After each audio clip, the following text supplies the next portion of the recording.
Hello everyone, मेरा नाम संस्कृति है।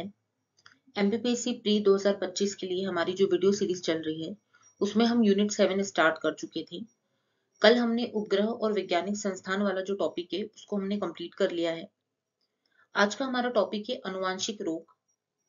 ये सिलेबस में जो है वो नया ऐड हुआ था, जो 2024 में जो सिलेबस अपडेट हुआ था उसमें नए टॉपिक कुछ जुड़े हैं, हम वो कर रहे हैं। आज का हमारा टॉपिक है अनुवांशिक रोग। तो इसे स्टार्ट करने के पहले हमें कुछ बेसिक चीजें पता होनी चाहिए, जिससे हमको ये जो है वो टॉपिक और अच्छे से समझ में आएगा। देखो, मनुष्य के शरीर में जो है वो हजारों लाखों करोड़ों कोशिकाएं हैं, ये तो हम सब जानते हैं। अब कोशिका की जो संरचना है वो वाला टॉपिक हम पढ़ चुके हैं, पहले भी हमने इसे पढ़ा है कि जो कोशिका होती है उसके अंदर एक भाग होता है जिसे हम बोलते हैं केंद्रक। इस केंद्रक के अंदर जो है वो क्रोमोसोम पाए जाते हैं। ये क्रोमोसोम को ही गुणसूत्र कहा जाता है। अब ये जो क्रोमोसोम होते हैं, अगर हम इस क्रोमोसोम को और ज्यादा खोलें तो यही क्रोमोसोम जो है, इसके अंतर्गत अगर हम इसे खोलेंगे तो इसे हम बोलेंगे, जो कुंडलित संरचना दिखाई दे रही है ना हमको, वो उसे हम बोलते हैं डीएनए। डीएनए जिसका फुल फॉर्म क्या है, डीऑक्सी राइबो न्यूक्लिक एसिड। और अगर इसी डीएनए को हम और ज्यादा खोलते जाएंगे अगर हम, तो उसकी ये जो इकाई होती है ना, या डीएनए का ही जो एक भाग होता है, इसे हम जीन बोलते हैं। अब ये जो जीन होते हैं वो क्या होते हैं, तो हमारी जितनी भी जेनेटिक इंफॉर्मेशन होती है ना, वो इस जीन में ही होती है।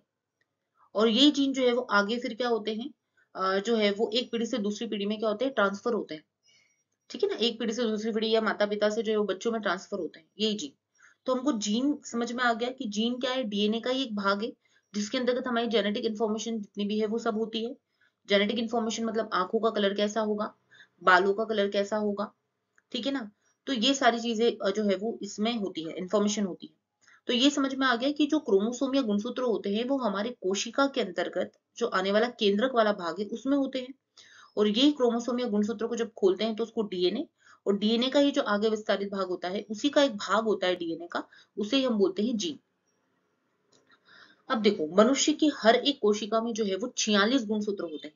या तो हम 46 गुणसूत्र बोल दें, या हम बोल सकते हैं कि हमारे शरीर में हर एक कोशिका में 23 जोड़े होते हैं। अब ये जो 23 जोड़े गुणसूत्र होते हैं, इसमें से 22 जोड़े जो गुणसूत्र होते हैं उन्हें हम देहिक या समजात या फिर ऑटोसोमल कहते हैं।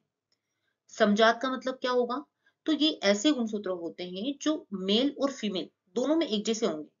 तो 22 जोड़े जो गुणसूत्र होंगे ना, उन्हें समजात या देहिक बोलेंगे या ऑटोसोमल बोलेंगे, क्योंकि ये मेल और फीमेल में एकदम एक जैसे देखने को मिलते हैं। पर जो 23वां जोड़ा होता है, हम इसे बोलते हैं लैंगिक गुणसूत्र, या इसे बोलते हैं एलोसोम, या इसे बोलते हैं हेट्रोसोम। इसका मतलब ये होता है कि जो 23वां गुणसूत्र है वो मेल और फीमेल में अलग अलग होगा। और यही गुणसूत्र है जो हमारे जेंडर को डिफाइन करेगा, या जो जेंडर है वो डिसाइड करेगा कि कोई जो बच्चा है वो लड़का होगा या लड़की होगी। इसको डिसाइड करने वाला जो गुणसूत्र है वो 23वां गुणसूत्र होता है। तो ये तो समझ में आ गया कि हमारी प्रत्येक कोशिका में 46 गुणसूत्र या 23 जोड़े गुणसूत्र होते हैं। और 23 में से भी अगर हम देखें तो 22 जोड़े गुणसूत्र कैसे होते हैं, ऑटोसोमल होते हैं, समजात होते हैं, जो पुरुष और महिला दोनों में एक जैसे होंगे। पर जो 23वां गुणसूत्र है वो लैंगिक गुणसूत्र होता है, जिन्हें हम एलोसोम या हेट्रोसोमल कहते हैं, क्योंकि यही 23वां गुणसूत्र है जो लिंग का निर्धारण करता है। आगे देखते हैं। अब हमारा जो टॉपिक है उस पे आते हैं हम, कि अनुवांशिक रोग होते क्या हैं। तो अनुवांशिक रोग का मतलब है ऐसे रोग जो माता पिता से संतान को उनके जीन्स के माध्यम से प्राप्त होते हैं। ये रोग जीन में किसी भी परिवर्तन या म्यूटेशन या दोष के कारण जो है वो होते हैं। तो अनुवांशिक रोग का मतलब है, अनुवांशिक मतलब जितने भी जीन्स होते हैं जो हमारे पेरेंट्स से आते हैं हमें, तो अगर उस जीन्स में कोई भी परिवर्तन हो गया, म्यूटेशन हो गया, या फिर कुछ किसी भी प्रकार का कोई दोष आ गया, उसके कारण जो है वो हमको जो रोग होगा उसे हम बोलेंगे अनुवांशिक रोग। आगे देखते हैं कि ये जो अनुवांशिक रोग है वो कितने प्रकार के होते हैं। तो इसके तीन प्रकार होते हैं। एक होता है मेंडेलियन विकार, एक होता है क्रोमोसोमल या जिसे हम गुणसूत्री बोलते हैं, और एक होता है गैर मेंडेलियन विकार। इसमें से आज जो है वो हम क्रोमोसोमल विकार को समझेंगे। क्रोमोसोमल विकार या गुणसूत्री विकार जो है वो क्या होता है, तो जब गुणसूत्र में एक अतिरिक्त गुणसूत्र जो है वो जुड़ जाता है, यानी कि तीन जोड़े बन जाते हैं। क्योंकि सामान्यतः अगर हम देखेंगे तो गुणसूत्र में क्या होता है, जो है वो दो, जो है वो क्रोमोसोम, मतलब क्या होता है कि गुणसूत्र 23 जोड़े गुणसूत्र होते हैं, ठीक है। तो हर एक गुणसूत्र में ये ऐसी संरचना दिखाई देती है जिसमें हमको दो जो है वो दिखाई देते हैं क्रोमोसोम। पर अगर एक और एक्स्ट्रा इसमें जुड़ जाता है, एक और गुणसूत्र जुड़ जाता है उसमें, तो वो 3 का जोड़ा बन जाता है, जिसे ट्राइसोमी कहते हैं। ठीक है, तो जब गुणसूत्र में एक अतिरिक्त गुणसूत्र जो है वो जुड़ जाता है, अगर हमारे पास 2 गुणसूत्र है और उसमें अगर तीसरा गुणसूत्र आकर मिल जाता है, तो उस या तो ऐसा हो जाए, और या तो क्या हो कि जो 2 गुणसूत्र है उसमें से जो है वो सिर्फ उसका एक ही हिस्सा रहे और एक गुणसूत्र रहे ही नहीं। तो ये जो विकार है, क्रोमोसोमल डिसऑर्डर का मतलब ये होता है कि या तो गुणसूत्र में एक गुणसूत्र की वृद्धि हो जाए, मतलब 2 की जगह 3 हो जाए, और या तो एक गुणसूत्र की कमी हो जाए, मतलब अगर 2 होने चाहिए तो उसके स्थान पर एक ही गुणसूत्र रहे, तो उसे हम बोलते हैं गुणसूत्रीय विकार, या जिसे हम बोलते हैं क्रोमोसोमल डिसऑर्डर। अच्छे से समझ में आना चाहिए कि या तो वो ट्राइसोमी हो जाएगा, मतलब एक गुणसूत्र एक्स्ट्रा जुड़ रहा है इसमें, ठीक है, और या तो फिर 2 गुणसूत्र जो होने चाहिए उसमें से एक नहीं है, सिर्फ एक ही है, तब वहां पर गुणसूत्रीय विकार होगा या क्रोमोसोमल। क्रोमोसोमल नाम से ही समझ में आ रहा है कि क्रोमोसोम से संबंधित है, एक क्रोमोसोम ज्यादा या तो फिर या तो फिर एक क्रोमोसोम कम। ठीक है, तो वो होते हैं गुणसूत्रीय विकार। अब ये भी 2 प्रकार के होते हैं, एक तो जो है वो हमारा ऑटोसोमल होगा और एक जो है वो हमारा एलोसोमल होगा। सबसे पहले हम देखते हैं ऑटोसोमल क्या होगा। ऑटोसोमल या दैहिक विकार, ये गुणसूत्रीय विकार का ही भाग है जो अभी हमने देखा। उसी का जो है वो प्रकार है ऑटोसोमल विकार। तो गुणसूत्रीय विकार का एक प्रकार क्या है, ऑटोसोमल विकार या दैहिक विकार जिसे हम बोलते हैं। अब ये दैहिक विकार क्यों बोल रहे हैं, क्योंकि अभी मैंने बताया कि हमारे पास जो 22 जोड़ी गुणसूत्र होते हैं वो कैसे वाले होते हैं, उन्हें हम दैहिक गुणसूत्र बोल रहे हैं। 1 से लेकर 22 तक में, वो जो 23वां जोड़ा गुणसूत्र है उसको हम लैंगिक गुणसूत्र बोलते हैं।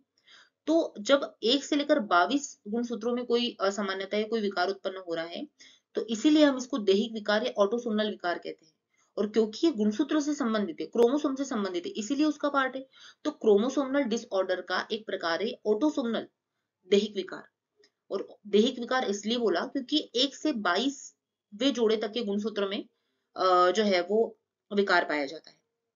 अब हम देखते हैं, इसका ही एग्जाम्पल है जिसमें आता है डाउन सिंड्रोम। ये प्रीवियस ईयर ही ये क्वेश्चन पूछा गया है, डाउन सिंड्रोम। अब इसमें हमको क्या याद रखना है कि ये कौन से जोड़े में जो है वो असामान्यता के कारण ये विकार हो जाता है। ये सब में हमको अच्छे से याद रखना है क्योंकि क्वेश्चन पूछा गया है। तो अगर हम देखिए डाउन सिंड्रोम की बात करें तो इसकी खोजकर्ता जो है वो लैंगडम डाउन है। अगर हम देखें तो कोशिका विभाजन में त्रुटि के कारण शरीर में 21वें जोड़े में गुणसूत्र की एक अतिरिक्त प्रति बन जाती है, क्योंकि मैंने अभी बताया कि गुणसूत्रीय विकार में क्या हो रहा है, या तो एक गुणसूत्र एक्स्ट्रा जुड़ रहा है और या तो एक गुणसूत्र की कमी हो रही है, उसे ही हम गुणसूत्रीय विकार बोल रहे हैं। तो ऑटोसोमल में क्या होगा, 1 से 22 जोड़े के मध्य ही कुछ चेंजेस आएंगे। 1 से 22वें जोड़े के मध्य ही जो है गुणसूत्र है उसी में कोई प्रॉब्लम आएगी। तो डाउन सिंड्रोम में हमेशा याद रखेंगे कि डाउन सिंड्रोम में 21वां जोड़ा प्रभावित होता है, मतलब 21वें जोड़े में जो है वो गुणसूत्र जो है वो 2 की जगह कितने हो जाते हैं, 3 हो जाते हैं। इसे ही हम डाउन सिंड्रोम बोलते हैं। अब डाउन सिंड्रोम जो होता है इसका प्रभाव क्या होता है, तो इसमें बच्चा जो है उसका जो है वो चौड़ा और चपटा चेहरा हो जाता है, उसकी बड़ी झुर्रीदार जीभ हो जाती है, सिर जो है वो चपटा होता है, उसका पिछला भाग जो होता है सिर का वो चपटा होता है, उसको जन्मजात हृदय रोग होता है। साथ ही हम देखेंगे तो उसका मुंह जो है वो आंशिक रूप से खुला होता है।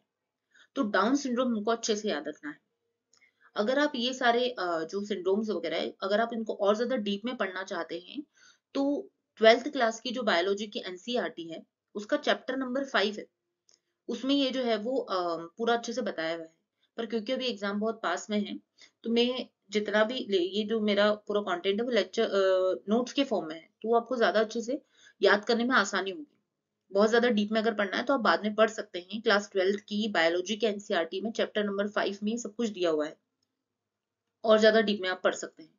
दूसरा हम देखेंगे तो एडवर्ड सिंड्रोम है। एडवर्ड सिंड्रोम की अगर हम बात करें तो इसमें 18वें क्रोमोसोम की 2 की जगह 3 प्रतियां, वही ट्रायसोमी हो रही है, मतलब इसमें जो एक क्रोमोसोम है वो एक्स्ट्रा जुड़ रहा है। पर हमको इंपॉर्टेंट क्या याद रखना है, जैसे हमने डाउन सिंड्रोम में याद रखा कि 21वां जोड़ा प्रभावित हो रहा है, वैसे ही हमको एडवर्ड सिंड्रोम में याद रखना है कि इसमें 18वां क्रोमोसोम प्रभावित होता है। मतलब इसमें 2 की जगह 3 प्रति, मतलब एक एक्स्ट्रा क्रोमोसोम जो है वो जुड़ गया 18वें क्रोमोसोम में। इसका प्रभाव क्या हुआ एडवर्ड सिंड्रोम का, कि इसमें हाथों की उंगली कसी हुई या मुड़ी हुई हो जाती है, मतलब हाथ नहीं खोल पाता बच्चा, मस्तिष्क का विकास नहीं होता, और बच्चे की 6 माह में मृत्यु हो जाती है। अधिकतर ये सिंड्रोम जो है वो उन बच्चों को होती है, या जो महिलाएं जो होती है जिनकी एज बहुत ज्यादा हो जाती है और उसके बाद अगर वो बच्चों को जन्म देती है, तो उनमें एडवर्ड सिंड्रोम होने की संभावनाएं बहुत ज्यादा होती है। और ऐसे जो बच्चे होते हैं जिन्हें एडवर्ड सिंड्रोम होता है, या तो वो जन्म होते से ही मर जाते हैं, या फिर अधिकतम 6 माह जो है वो जीवित रहते हैं, उसके बाद ये मर जाते हैं। हमको मेनली क्या याद रखना है कि 18वां क्रोमोसोम इससे प्रभावित होता है। अब आगे चलते हैं। अब आता है पटाउ सिंड्रोम। तो फिर से हमको इसमें क्या याद रखना है कि 13वें गुणसूत्र को प्रभावित करता है। और वही ट्राइसोमी, मतलब क्या होता है, 2 की जगह इसमें जो है वो 3 क्रोमोसोम पाए जाएंगे। इसका प्रभाव क्या होगा कि इसमें कटा हुआ ओठ और तालू हो सकता है। असामान्य रूप से आंखें छोटी हो सकती हैं, और सामान्य से भी जो सिर है उसका आकार और छोटा हो सकता है। तो पटाउ सिंड्रोम जो है इसमें 13वें गुणसूत्र में जो है वो 13वां गुणसूत्र इसमें प्रभावित होता है। हम आगे चलते हैं। इसके बाद आता है कैट क्राई सिंड्रोम, या इसको बोलते हैं क्राई डू चैट सिंड्रोम भी बोलते हैं। इसमें क्या होता है, इसमें 5वें नंबर के क्रोमोसोम का एक ही हिस्सा होता है, क्योंकि मैंने आपको अभी बताया कि जो गुणसूत्रीय विकार या क्रोमोसोमल डिजीज होगी, डिसऑर्डर होंगे, उसमें या तो एक क्रोमोसोम बढ़ जाएगा या एक क्रोमोसोम घट जाएगा। तो अभी हमने जो 2-3 देखे, जिसमें हमने पटाउ सिंड्रोम देखा, इसके पहले हमने जो है वो डाउन सिंड्रोम देखा, उसमें हमने क्या देखा कि एक एक गुणसूत्र बढ़ रहा है। पर कैट क्राई सिंड्रोम में जो है वो एक गुणसूत्र की कमी आ रही है। तो कैट क्राई सिंड्रोम में क्या हो रहा है, 5वें नंबर का जो गुणसूत्र है उसमें क्या हो रहा है, एक ही हिस्सा रह रहा है और एक हिस्सा नहीं है, मतलब सिर्फ एक ही हिस्सा पाया जा रहा है। इस प्रकार की जो सिंड्रोम है इसमें, इसका प्रभाव क्या होता है या लक्षण क्या होता है कि इसमें जो बच्चा है जब वो रोता है तो उसमें बिल्ली जैसी आवाज आती है, इसलिए इसका नाम जो है वो कैट क्राई सिंड्रोम भी रखा हुआ है। इसके बाद हम आगे चलते हैं। तो एक है माइलोजिनस ल्यूकेमिया। ये जो माइलोजिनस ल्यूकेमिया है, इसमें 22वें नंबर के क्रोमोसोम का एक हिस्सा निकलकर 9वें नंबर के क्रोमोसोम में जुड़ रहा है। ठीक है, तो 22वें नंबर का जो क्रोमोसोम था उसका ये एक हिस्सा निकला और 9वें नंबर के क्रोमोसोम में जाके जुड़ गया। तो इस प्रकार का जब डिसऑर्डर होता है तो उसमें ब्लड कैंसर हो जाता है। हमको मेनली क्या याद रखना है ये सारी डिजीज में कि कौन से नंबर का क्रोमोसोम इससे प्रभावित हो रहा है, ठीक है, और इसका प्रभाव क्या हो रहा है। और हमको ये समझना पड़ेगा कि फिर वो क्रोमोसोमल है, या जितने भी जो उसके 3 प्रकार मैंने बताए थे उनमें से, मतलब सबका हमको डीप पता होना चाहिए कि वो क्रोमोसोमल डिजीज है या फिर वो मेंडेलियन डिजीज है या गैर मेंडेलियन डिजीज है। इस प्रकार आज हम लोगों ने क्रोमोसोमल डिसऑर्डर का एक जो प्रकार है ऑटोसोमल, वो देखा, और उसके सारे एग्जाम्पल्स देखे, जिसमें पटाउ सिंड्रोम देख लिया हमने, डाउन सिंड्रोम देख लिया हम लोगों ने, एडवर्ड सिंड्रोम देख लिया, कैटक्राय सिंड्रोम देख लिया। अब कल हम जो है वो क्रोमोसोमल डिसऑर्डर का ही एक सेकंड पार्ट है जिसे हम बोलते हैं एलोसोमल विकार, वो पढ़ेंगे, और आगे के फिर जो मेंडेलियन विकार है और गैर मेंडेलियन विकार है वो सब कंप्लीट करेंगे। अगर आपको ये लेक्चर अच्छा लग रहा है, हेल्पफुल लग रहा है, तो आप जो है वो लाइक करें लेक्चर को। आप कमेंट करके बताइए कि आपको और कौन से टॉपिक पर जो है वो लेक्चर चाहिए। ज्यादा से ज्यादा इसे शेयर कीजिए और मेरे चैनल को सब्सक्राइब कीजिए।